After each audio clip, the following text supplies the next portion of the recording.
Hello, Manuja. Am I audible to you? Yes, sir. Yes. Okay. We'll start. Okay. In the last session, what we have discussed, you know about it. Okay. How to create a reusable code, right? आपण समजलं ना तुम्हाला कशा पद्धतीने आपण काम करायचं. काही डाऊट आहे का मागच्या कोड मध्ये? नाही. नक्की. ओके. ठीक आहे. आता आपण पुढचा पार्ट स्टार्ट करू.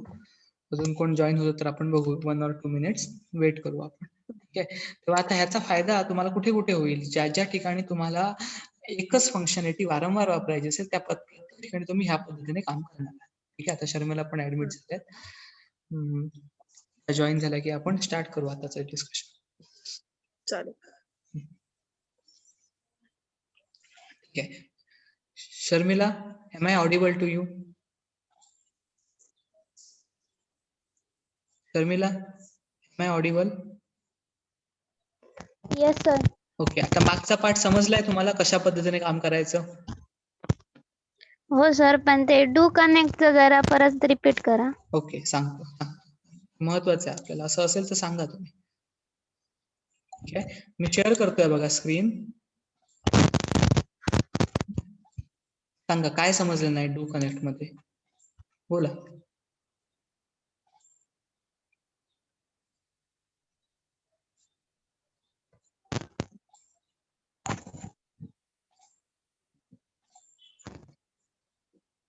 अंकिता, अदिती, अंकिता मगाशी नव्हता तुम्ही मागच्या सेशनला. मी आता रेकॉर्डिंग शेअर करतोय, त्याच्यामध्ये तुम्ही गो थ्रू करा आणि सांगा काय प्रॉब्लेम असेल तर.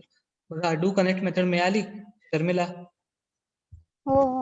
हा, काय समजलं नाही सांगा. सांगा, डाऊट येऊ शकता. डाऊट यायलाच पाहिजेत, नाहीतर काय पॉइंट नाही त्याला. सर ते पुन्हा एक्सप्लेन करा ना. बरं, ठीक आहे. डेटाबेस कनेक्ट टू नावाचा आपण क्लास बनवलाय. हे तर नॉमिनल आहे, इझिली तुम्ही करू शकता, बरोबर ना? तुम्ही पॅकेजवर जाऊन तुम्ही राईट क्लिक करून न्यू जावा क्लास बनवणार. ठीक आहे. त्यामध्ये आपण डू कनेक्ट नावाची मेथड बनवली आहे. मेन मेथड बद्दल नंतर विचार करू. डू कनेक्ट नावाची मेथड बनवली. डू कनेक्ट मेथड बनवत असताना एक्सेस स्पेसिफायर आपण पब्लिक दिला. आता रिटर्न टाइप स्टेटमेंट का दिला ह्याच्याबद्दल आता पाहूया परत एकदा. त्यामध्ये आपल्याला कनेक्टिव्हिटीसाठी जे काम करायचं आहे ते आपण डू कनेक्ट मेथड मध्ये लिहिणार. इथे स्टार्टिंग पॉईंट आहे, इथे एंडिंग पॉईंट आहे. कनेक्टिव्हिटी असल्यामुळे एक्सेप्शन येऊ शकतं म्हणून आपण ट्राय कॅच ब्लॉक वापरलाय. जरी एक्सेप्शन यायची शक्यता नसेल तरी पण आपण ट्राय कॅच ब्लॉक वापरावा. काही प्रॉब्लेम येत नाही ट्राय कॅच ब्लॉक वापरून, कारण एक्सेप्शन आलं तर ते हँडल केलं जातं. ज्या स्टेप्स आपल्याला कराव्या लागतात डेटाबेस कनेक्टिव्हिटीसाठी, म्हणजे लोड द ड्रायव्हर, ही आपली पहिली स्टेप आहे, बरोबर? मी हायलाइट केलाय बघा, स्क्रीनवर दिसतंय तुम्हाला. ड्रायव्हरचं नाव आपण सांगतो, that is called as a load the driver. He step म्हणजे त्याबद्दलचा कोड मी इथे लिहिलाय. त्यानंतर कनेक्शन करण्यासाठीचा कोड लिहिलाय आणि नंतर मग क्रिएट स्टेटमेंट साठीचा कोड मेथडला कॉल केलाय. आता कनेक्शन म्हणजे CON जो आपण रेफरन्स बनवला आहे तो कोणाचा आहे? कनेक्शन नावाच्या इंटरफेसचा आहे. कनेक्शन नावाचा इंटरफेस SQL पॅकेज मध्ये अवेलेबल आहे, म्हणून आपण SQL पॅकेजला इम्पोर्ट केलाय. ठीक आहे. आपण योग्य पॅकेजला इम्पोर्ट करणं किती महत्वाचं असतं याबद्दल सुद्धा मी मागच्या सेशन मध्ये तुम्हाला सांगितलंय. ठीक आहे. त्याबरोबरच आपण STMT नावाचा रेफरन्स बनवलाय जो स्टेटमेंट नावाच्या इंटरफेसचा बनलेला आहे, म्हणून त्याला पण आपण काय केलंय? डिक्लेअर केलंय. So this is a declaration. इथे डिक्लेरेशन केलं आणि ह्या पॉइंटला आपण मेमरी अलोकेशन केलं. आता का आपण डिक्लेरेशन वर केलं त्याचं कारण असं आहे की आपण ट्राय ब्लॉक मध्ये रिटर्न स्टेटमेंट लिहित नाही. आपण रिटर्न स्टेटमेंट कुठे लिहितो? मेथडच्या आतमध्ये. बघा, मेथडच्या आतमध्ये लिहितो, पण ट्राय कॅच ब्लॉकच्या बाहेर लिहितो. खूप महत्वाचं आहे. मेथडच्या आतमध्ये लिहितो, कारण समजा ट्राय ब्लॉक मध्ये मी रिटर्न स्टेटमेंट लिहिलं. समजा मी ट्राय ब्लॉक मध्ये रिटर्न स्टेटमेंट लिहिलं, पॉसिबली समजा एक्सेप्शन आलं असेल तर रिटर्न स्टेटमेंट आपल्याला येणार नाही, कॅच ब्लॉक मध्ये जाणार आपण. Okay, that's why it is a practice that you write a return statement outside a try catch block, but within a method. मेथडच्या आतमध्ये रिटर्न स्टेटमेंट लिहा, पण ट्राय ब्लॉकच्या बाहेर लिहा किंवा ट्राय कॅच ब्लॉकच्या बाहेर लिहा. तुम्हाला वाटत असेल तर मी इथे रिटर्न स्टेटमेंट ट्राय मध्ये करून दाखवतो तुम्हाला. एरर येईल बघा. Ctrl+X, Ctrl+V. ओके, एरर आला बघा. ओके, काय एरर आला? Missing return statement. Return statement त्याला मिळतच नाही, कारण ट्राय ब्लॉक मध्ये आपण जर रिटर्न स्टेटमेंट लिहिलं तर पॉसिबली ज्या ज्या वेळेला एक्सेप्शन येईल त्यावेळेला ते एक्झिक्यूट होणार नाही. म्हणून आपण रिटर्न स्टेटमेंट कुठे लिहितो? ट्राय कॅचच्या बाहेर मेथडच्या आतमध्ये लिहितो. आणि रिटर्न स्टेटमेंट लिहित असताना जसं अदितीने मगाशी सांगितलं, ओके, त्याला मी पुढे करेक्ट केलं की एसटीएमटी हा रेफरन्स रिटर्न करतोय. ओके, एसटीएमटी हा रेफरन्स बनलाय स्टेटमेंट नावाच्या इंटरफेसचा. जर तो इंटिजर व्हेरिएबलचा बनला असता तर रिटर्न टाइप INT आला असता, पण स्टेटमेंट या इंटरफेसचा बनल्यामुळे तो रिटर्न टाइप स्टेटमेंट आला. तसा INT हा डेटा टाइप आहे, तसा स्टेटमेंट हा सुद्धा डेटा टाइप आहे. पण INT हा प्रिमिटिव्ह डेटा टाइप आहे, बेसिक डेटा टाइप आहे, आणि स्टेटमेंट हा नॉन प्रिमिटिव्ह डेटा टाइप आहे. ओके, जे डेटा टाइप क्लास वापरून, क्लासची कन्सेप्ट वापरून किंवा इंटरफेसची कन्सेप्ट वापरून बनवलेले असतात, ते सगळे नॉन प्रिमिटिव्ह डेटा टाइप असतात. बरोबर आहे? आता काय तुम्हाला डाऊट आहे तर सांगा यामध्ये. अदिती सांगा. ह्याच्यात नाही. मग मेन मेथड मध्ये पुढच्या डाऊट आहे? मेन मेथड मध्ये नाही. ओके ओके, ठीक आहे. पुढच्या पार्ट मध्ये ठीक आहे.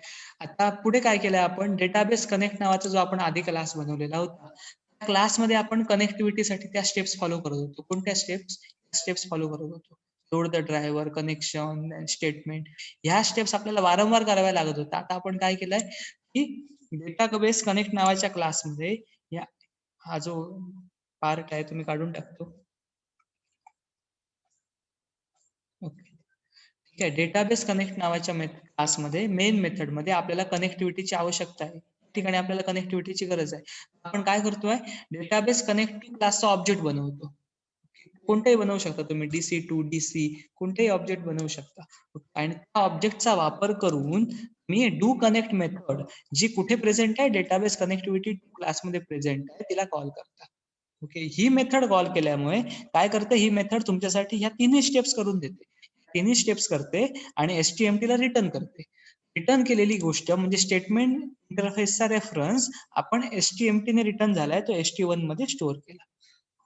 ओके, व्हेरिएबलचं नाव आपण बदलू शकतो आपल्या गरजेप्रमाणे. मी इथे ST1 वापरलं, या ठिकाणी मी STMT वापरलं होतं.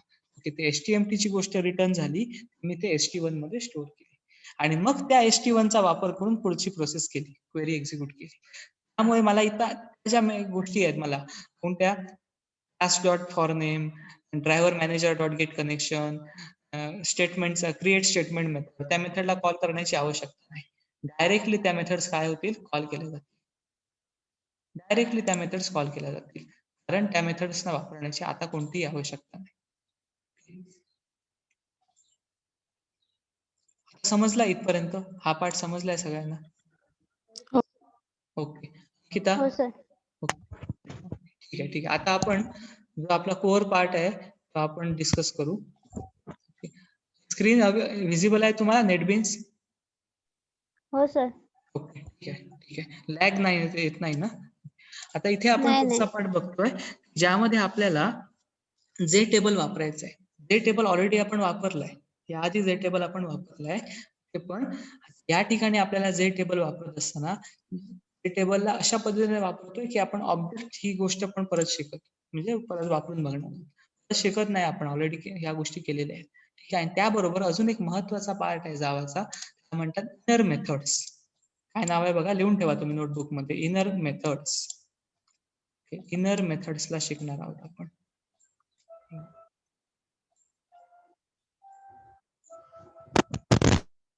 The point is, we want to know about inner methods.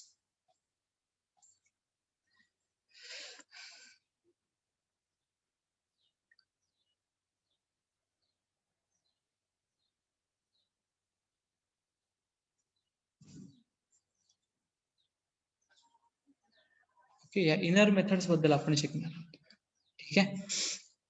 आता इनर मेथडचा अर्थ काय असतो? ज्या वेळेला आपण आउटर मेथड मध्ये दुसरी मेथड तयार करतो, नवीन मेथड बनवतो. ओके, मेथड बनवतो याचा अर्थ काय? दोन गोष्टी असतात मेथडसाठी. आपण एका मेथड मधून दुसऱ्या मेथडला कॉल करू शकतो, it is called as a method calling. आणि दुसरी गोष्ट अशी असते की मेथडला कॉल न करता मेथडची डेफिनेशनच आपण त्यामध्ये द्यायची. बघा, मी आता पहिल्या केसमध्ये काय म्हणतोय ते बघा पहिल्यांदा, ठीक आहे.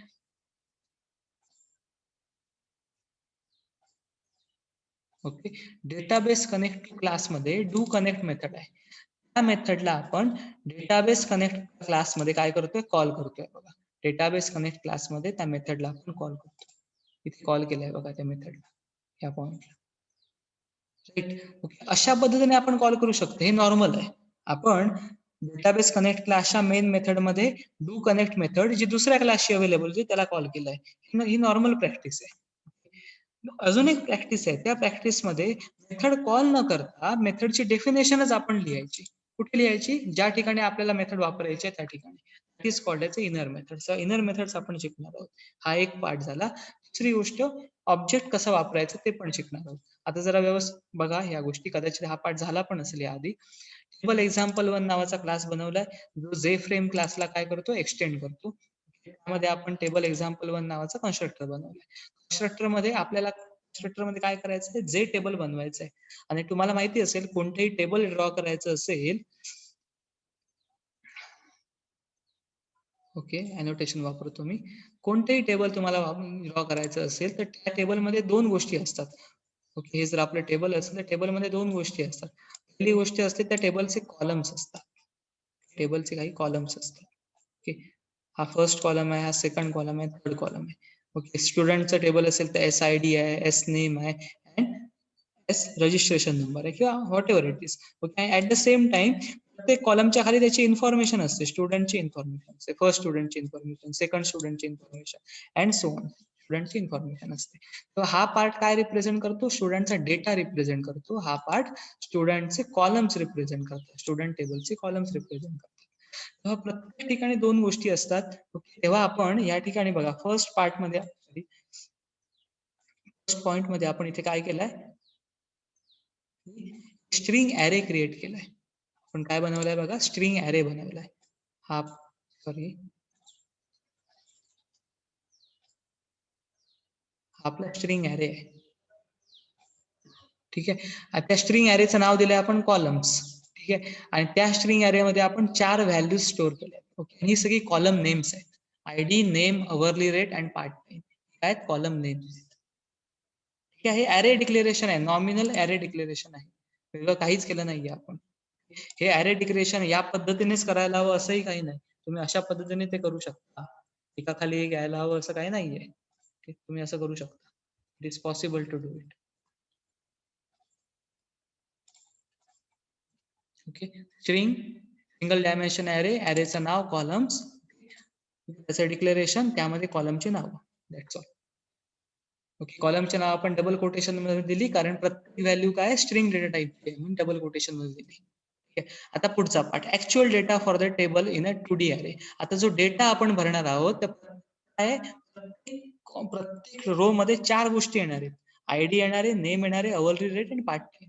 ओके, या 4 गोष्टी येणार आहेत. मग बघा, ही पहिली गोष्ट, पहिल्या रोची इन्फॉर्मेशन, ही दुसऱ्या रोची इन्फॉर्मेशन आणि ही तिसऱ्या रोची इन्फॉर्मेशन. आपण याबद्दल विचार केलेला होता. हा पार्ट आपण बघितलाय, मला माहिती आहे. ठीक आहे, जे टेबल शिकताना हे आपण बघितलंय. महत्वाची गोष्ट काय, इथे 2 डायमेन्शन ऍरे वापरावा लागेल आपल्याला. 2 dimension array. Okay, 2 dimension array मध्ये जे फर्स्ट रो आहे, ओके, ती काय करेल? फर्स्ट कॅन्डिडेटची, फर्स्ट स्टुडंटची किंवा जे एम्प्लॉईची जे काय असेल त्याची इन्फॉर्मेशन काय करेल? शो करेल. सेकंड रो मध्ये सेकंड व्यक्तीची, पर्सनची इन्फॉर्मेशन असेल अँड सो ऑन. आणि प्रत्येक व्यक्तीची इन्फॉर्मेशन दिल्यानंतर आपण काय करतो? सेमी कॉलनने त्याला काय करतो? सेपरेट करतो. सो कॉमा सेपरेटेड आहे. आणि ऍट द एंड आपण काय करतो? कर्ली ब्रेसेस एंड करतो आणि सेमी कॉलन. हे कधी वापरणार आहोत? ज्यावेळेला आपण जे टेबलचं ऑब्जेक्ट क्रिएट करतो त्यावेळेला ह्याची गरज असते आपल्याला. जे टेबलच्या ऑब्जेक्टला 2 गोष्टी द्याव्या लागतात. पहिली गोष्ट आहे त्याला जे टेबलला बघ, हा जे टेबलचा कन्स्ट्रक्टर आहे. जे टेबलचे बरेच कन्स्ट्रक्टर आहेत, याआधी आपण काही बघितले, पण त्यातला हा कन्स्ट्रक्टर जो स्क्रीनवर तुम्हाला दिसतोय तो वापरणार आहोत. त्यामध्ये 2 पॅरामीटर आहेत.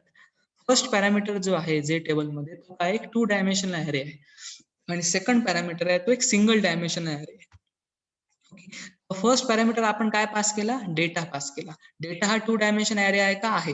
तो कोणत्या डेटा टाइपचा असला पाहिजे? इथे दिलाय आपल्याला कोणत्या डेटा टाइपचा असला पाहिजे. कोणत्या डेटा टाइपचा असला पाहिजे? ऑब्जेक्ट डेटा टाइपचा असला पाहिजे. आहे का डेटा ऑब्जेक्ट डेटा टाइपचा? तर आहे. ओके, तो फर्स्ट पार्ट क्लिअर झाला. तर फर्स्ट पॅरामीटर मध्ये आपण डेटा देणार आहोत आणि सेकंड जो पॅरामीटर आहे तो काय? कॉलम नेम्स आहे. तो सिंगल डायमेन्शनल आहे. सेकंड पॅरामीटर आपण दिला कॉलम, सिंगल डायमेन्शन आहे का? आहे. Yes, it is a single dimensional. महत्वाची गोष्ट, हा जो सेकंड पॅरामीटर आहे तो सिंगल डायमेन्शन तर आहे, तो सिंगल डायमेन्शन ऍरे आहे, पण त्याचा डेटा टाईप काय असला पाहिजे, स्पेसिफिकेशन प्रमाणे ऑब्जेक्ट असला पाहिजे. पण आपण काय देतोय, स्ट्रिंग देतोय. तर देऊ शकतो का आपण, देऊ शकतो, इट इज पॉसिबल. काय देऊ शकतो, ऑब्जेक्ट हा सुपर क्लास आहे, सर्वांचा सुपर क्लास पण ऑब्जेक्ट आहे.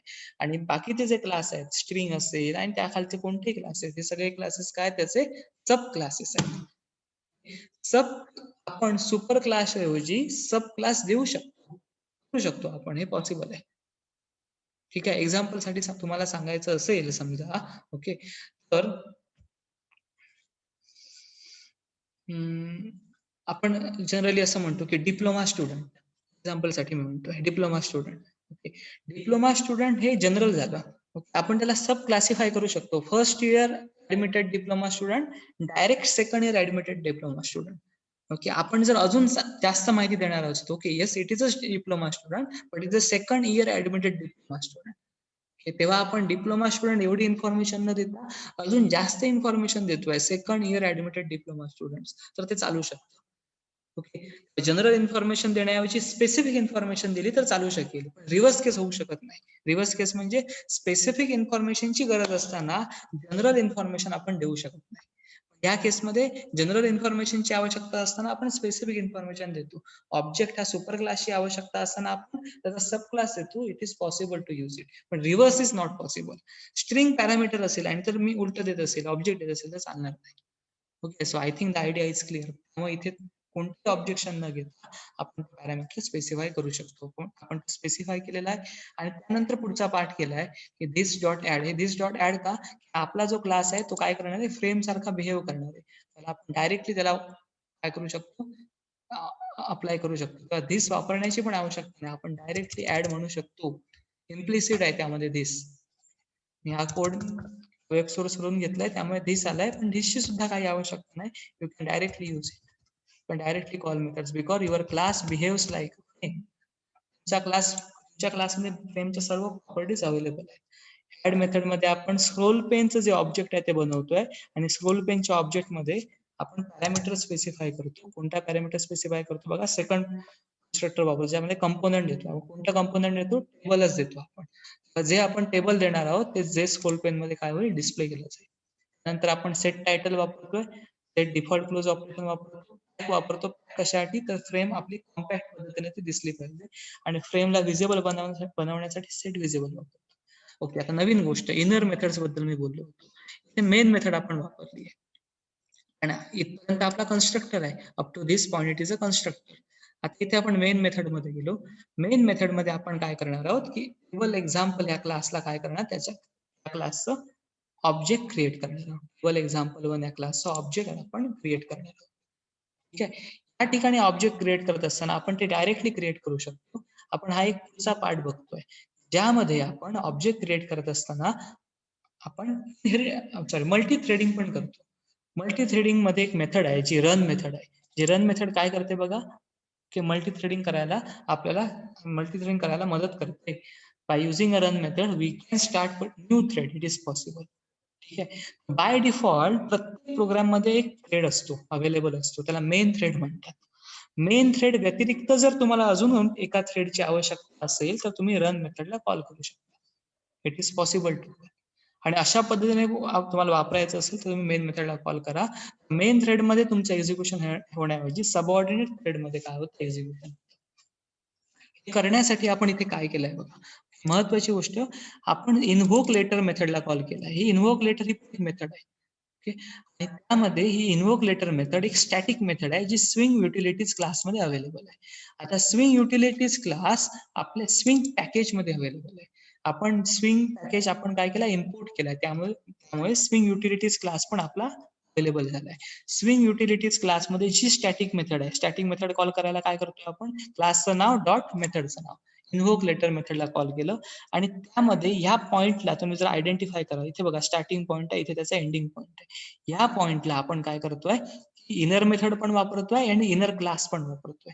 आता कशा पद्धतीने वापरतो बघा, आपण या ठिकाणी रनेबलचा ऑब्जेक्ट बनवण्याचा प्रयत्न करतोय. So we are trying to create a object of a runnable. रनेबलचा ऑब्जेक्ट बनवायचा प्रयत्न करतो. रनेबल नावाचा एक इंटरफेस आहे, रनेबल नावाचा एक इंटरफेस आहे, ओके, जो मल्टी थ्रेडिंग साठी आपल्याला मदत करतो. तो डायरेक्टली आपण इंटरफेसचा ऑब्जेक्ट बनवू शकत नाही. इंटरफेसला ज्याने इम्प्लिमेंट केलाय त्या क्लासचा ऑब्जेक्ट बनवू शकतो, पण इथे आपण क्लासचा ऑब्जेक्ट बनवण्याचा प्रयत्न करतो. आणि त्यामध्ये जी मेथड आहे, रन मेथड आहे, त्या रन मेथडची डेफिनेशन देतो. So we are giving here definition of a method. If you observe this, we are giving a definition of a method here. आपण एका मेथड मध्ये दुसऱ्या मेथडची डेफिनेशन देतो. आपण मेथड कॉल करत नाही, मेथड डेफिनेशन देतोय. स्टार्टिंग पॉइंट हा एंडिंग पॉइंट, आणि त्यामध्ये एका ऑब्जेक्टला क्रिएट करतोय, मेमरी अलोकेशन करतोय. So this is an example of inner method call. अशा पद्धतीने आपण इनर मेथडला कॉल करू शकतो. हे खूप कमी वेळा आपण करतो, पण आपल्याला माहिती असलं पाहिजे. आणि ह्या पद्धतीने आपण ऑब्जेक्टला सुद्धा क्रिएट करू शकतो. ओके, तुम्ही हा कोड एकदा गो थ्रू करा. ओके, आपण एक दोनदा हा कोड बघू, आपण वारंवार वेगळ्या ऍप्लिकेशन्स मध्ये आपण वापरू. त्यानंतर तुम्हाला त्याच्यावर हँड्स ऑन प्रॅक्टिस येईल. ओके, आपण आधी हा कोड वापरू, काही नवीन गोष्टी आहे जे तुम्ही शिकता. ओके, या पद्धतीचंच डिक्लेरेशन आधी एका प्रोग्राम मध्ये मागच्या सेशन मध्ये जे केलं होतं त्याच्यामध्ये केलेलं आहे, ओके, वापरलेलं आहे. ओके, म्हणून मी हा पॉईंट आता मुद्दा डिस्कशन साठी घेतला. आणि ह्या पद्धतीचं काम आपण ह्या आधी केलंय. बघा इथे केलंय, बघा, event queue dot invoke later. इथे स्विंग युटिलिटीज क्लास न वापरता इव्हेंट क्यू नावाचा क्लास वापरलाय, कारण इव्हेंट हँडलिंग करत होतो आपण. ओके, त्यामध्ये इन्व्होक लेटर नावाची मेथड, जी स्टॅटिक मेथड आहे, तिला वापरलाय.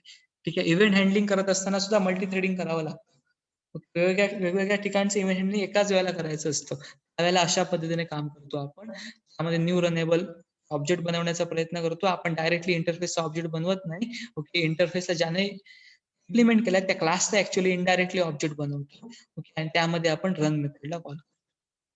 Again, this is an example of inner method. So here we have used it.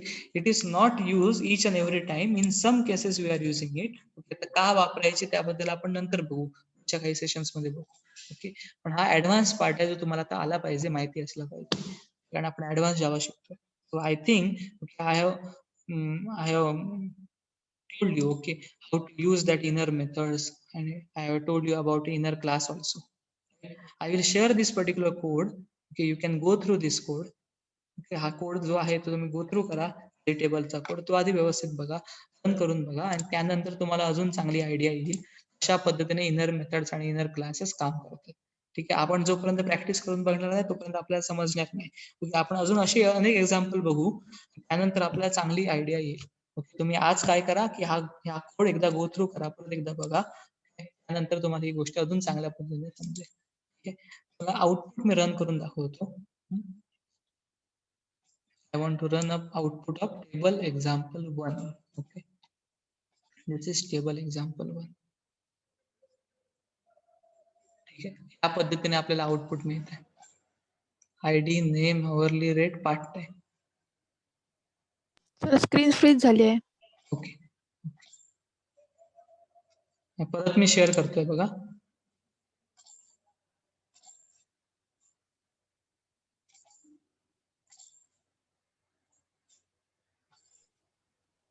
आता माहितीये, आता अवेलेबल आहे. नाही. नाही नाही. Wait for minute. तर ते येऊन जात. या आधी पण दिसत नव्हतं का कोड एक्सप्लेन नाही, करत आउटपुट होते? स्क्रीन नाही दिसली.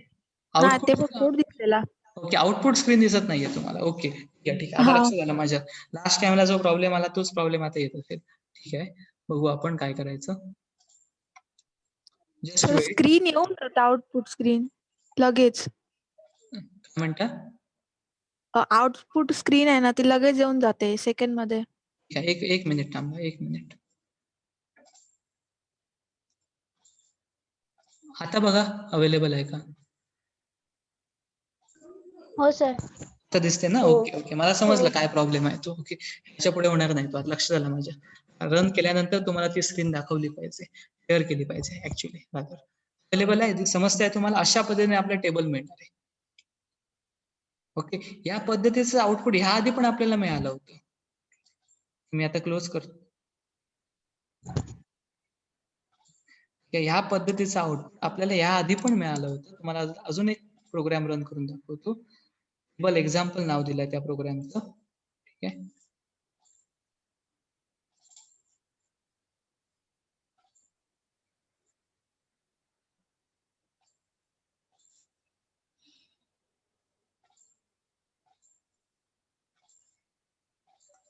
बघा, मिळत आहे का आउटपुट तुम्हाला? विजिबल आहे?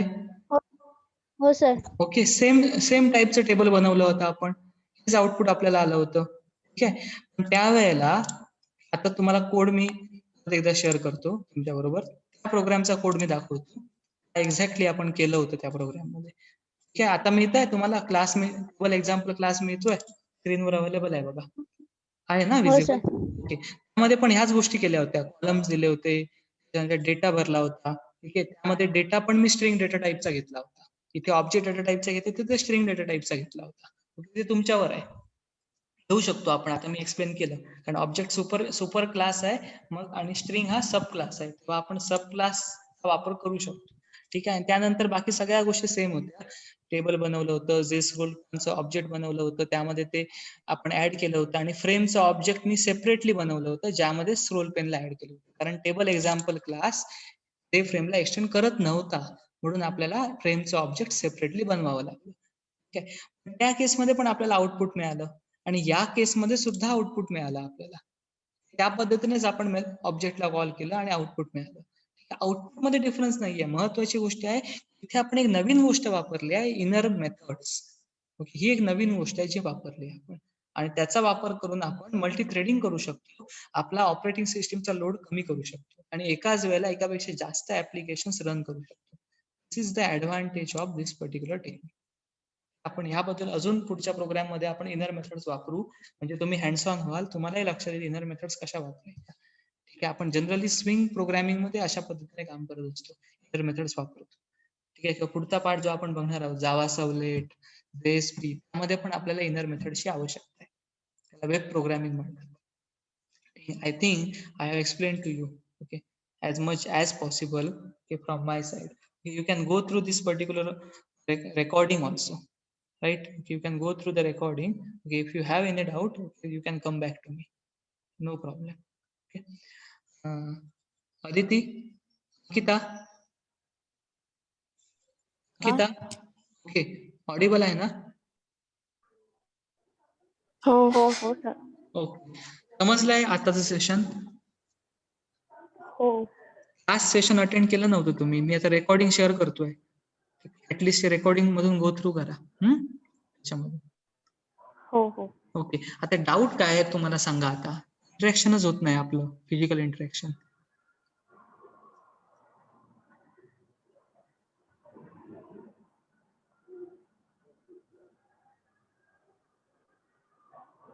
आणि अजून एक महत्वाची अनाउन्समेंट आहे, ती मला करायची आहे.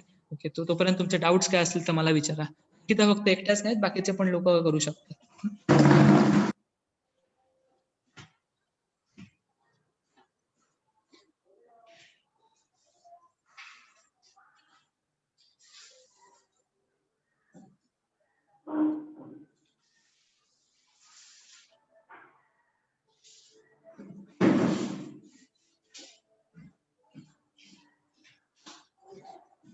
ओके, अनाउन्समेंट अशी आहे की आपल्याला क्लास रिप्रेझेंटेटिव्ह निवडायचे सेकंड इयर साठी आणि थर्ड इयर साठी.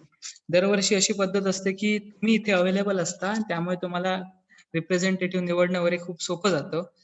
टेबल आहे ना मी, अंकिता? हो sir. Okay, class representative easily निवडता येतात, पण ह्या केसमध्ये यंदा हा कोविड पॅन्डेमिक मुळे अजून शक्य झालेलं नाही, त्यावेळेला त्याच्याबद्दलची नोटीस आलेली आहे आता आपल्याकडे. तुमच्यामध्ये जे इच्छुक आहेत क्लास रिप्रेझेंटेटिव्ह म्हणून काम करण्यासाठी,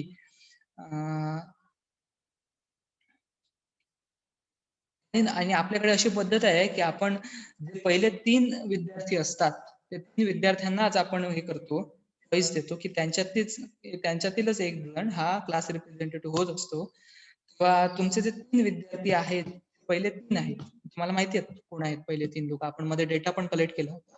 फर्स्ट 3 रँकर्स, ते फर्स्ट 3 रँकर्स जे असतील त्याने आपल्यामध्ये डिस्कशन करावं, किंवा तुम्ही क्लासमध्ये पण डिस्कस करू शकता तुमच्या ग्रुपमध्ये, सेपरेट पर्सनल ग्रुपमध्ये. तुम्ही ठरवू शकता की नक्की कोणाला क्लास रिप्रेझेंटेटिव्ह बनवायचे. 3 व्यक्ती त्याला एलिजिबल आहेत, पहिले 3 कॅन्डिडेट सेकंड इयर मधून थर्ड इयरला गेले आहेत. पण महत्वाची गोष्ट अशी आहे की त्यांच्यापैकी नक्की कोण, ओके, हे तुमच्या सगळ्यामध्ये डिस्कशन होऊन दे, आणि तुम्ही डिस्कशन करून डिपार्टमेंटमध्ये जी काय तुमची नावं आहेत, की आज 8 तारीख आहे, त्यामुळे तुम्हाला 14 तारखेपर्यंत द्यायची. 14 पर्यंत तुम्ही आम्हाला सांगणार आहात की नक्की कोणाला क्लास रिप्रेझेंटेटिव्ह करायचं आहे. ओके. तर तुम्ही पहिले 3 स्टुडंट जे आहेत ते तुम्हाला माहिती आहेत. आमच्याकडे पण मध्ये रेकॉर्ड आलेला होता, तुमच्याकडून आम्ही घेतला होता. त्यानुसार तुम्ही ठरवा नक्की कोण क्लास रिप्रेझेंटेटिव्ह होणार आहे. हे 3rd इयर साठी आहे. Similarly for second year I will announce it okay tomorrow. तुम्ही ठरवा तुमच्या ग्रुपमध्ये आणि सांगा. तुमच्याकडे बऱ्यापैकी वेळ आहे, 5 ते 6 दिवस आहेत. It is enough time. You can suggest me. Okay, what? Okay, don't suggest me. Okay, you can suggest it to the department actually. Okay, and one more announcement is there. Okay, head of the department, that is Nitin Todmal sir, has transferred to Government Polytechnic Pune. Okay, so office order claims related to that particular transfer, okay, on Friday, last Friday. So due to which, okay, our new head of the department is KV Mitke. Okay, KV Mitke madam is the new head of the department. Okay, so if you have any queries, okay, you can directly contact KV Mitke madam also. She is a new head of the department for as far as computer department is considered. Okay, so I have announced both the things, and you can suggest the name. Okay, no problem. Thank you all. If you have any queries, you can ask me. If you don't have these queries currently, you can ask me in the next session. Don't worry about it. Go through the session. That is very important. Thank you all.